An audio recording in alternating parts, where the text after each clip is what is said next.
And we are now getting a very important update in the Delhi terror blast probe case. We are learning that the blast probe has been handed over to the National Investigation Agency. A big update that's coming in right ahead of the second address and second meeting by the Union Home Minister, who will be looking at this very high-profile terror case. And now we are learning that it is the NIA that will be looking at the Delhi terror blast probe. Now, the Delhi terror blast probe has been handed over to the NIA, and this is the update that we have for our viewers at the moment. And this announcement possibly is also going to be discussed at that big meeting that the Union Home Minister will be having. My colleague Arunima is joining us with all the latest on this. Arunima, NIA steps in now. On expected lines, we've been reporting since last evening that in all likelihood NIA will take over. The paperwork took a bit of a time, but today after the meeting that Home Minister took around 11 o'clock this morning, it was clear that NIA DG Sadanand Date, who was present there, along with Commissioner of Police Satish Golcha and Special Commissioner Special Cell Anil Shukla, it was clear that they were asked to share inputs real time. Coordination has to happen. This is a multi-state probe now. Uttar Pradesh, Haryana, Jammu and Kashmir, Delhi. So NIA is the best suited agency for doing this kind of a multi-state union territory probe, and that's why a decision was taken.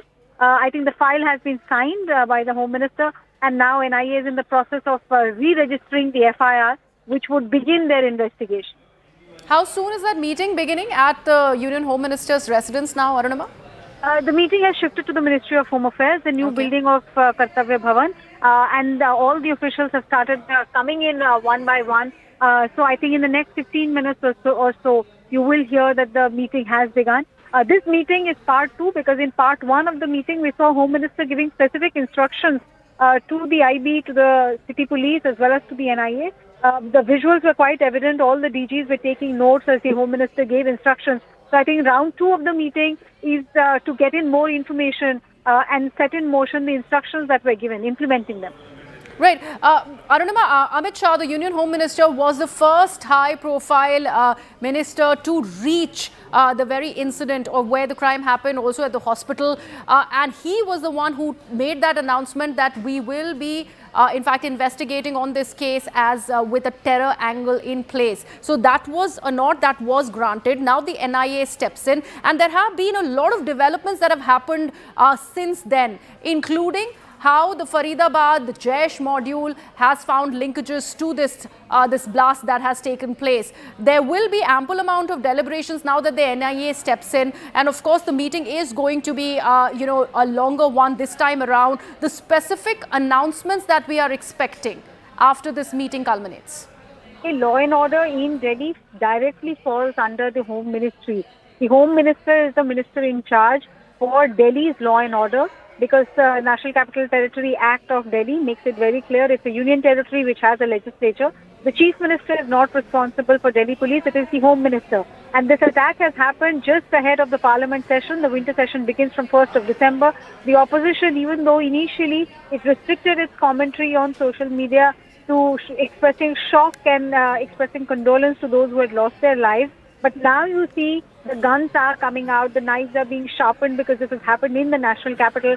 And in the past, Bharatiya Janata Party government has attacked the Congress-led UPA for the kind of terror scenario that unfolded in 2008-2009. So the opposition was also ready to sharpen its attack. In that backdrop also, you have to see how Home Minister led from the front. He was there at the spot within no time. He also visited the hospital.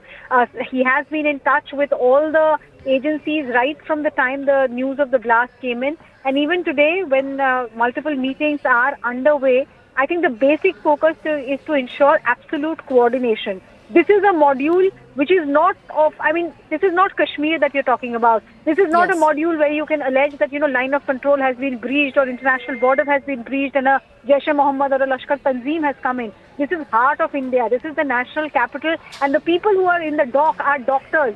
They are well-educated people, not somebody who's been brainwashed because of lack of education or because of poverty. So this is a new kind of dynamic, a new kind of challenge that has been thrown towards the internal security establishment of the country. And as head of that establishment, Home Minister is leading from the front.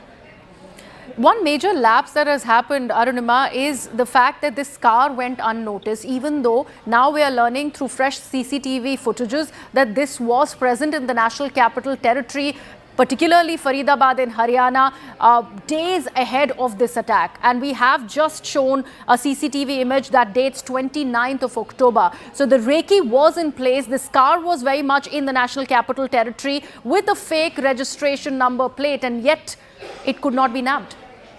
You know, it reminds me of what then Union Home Minister P. Chidambaram used to say. He would often say, and it was a time when Delhi, be it Sarojini Nagar, be it Lajpat Nagar, be it the Batla House, it was getting rocked with one incident after the other, apart from the rest of the country. So at that time, Chidambaram used to say that, they have to get lucky only once. We have to get lucky all the time. It looks like they got lucky this time around because even though Faridabad module was getting busted, and Jammu and Kashmir police had alerted that Dr. Umar was missing in action, but I don't think the details of these vehicles were available till the time the blast happened and it was caught on CCTV camera. Had the car not been caught on CCTV at the parking lot, and then subsequently the damage to the vehicle that has happened, the rear end of the vehicle is completely gone, but the front portion, the number plate is clear. That was a crucial evidence for the police to begin investigation. I think in that sense, police got lucky that they managed to immediately seize the number plate and match it with the CCTV footage, get the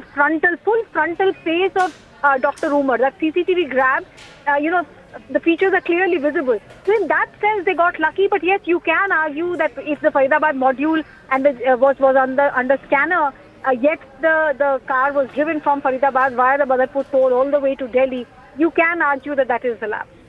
Yeah, absolutely, Arunima. We'll keep an eye on this story now that NIA steps into the terror blast probe as far as Delhi is concerned, keeping an eye on the biggest story that we are tracking on the broadcast here today on CNN News 18.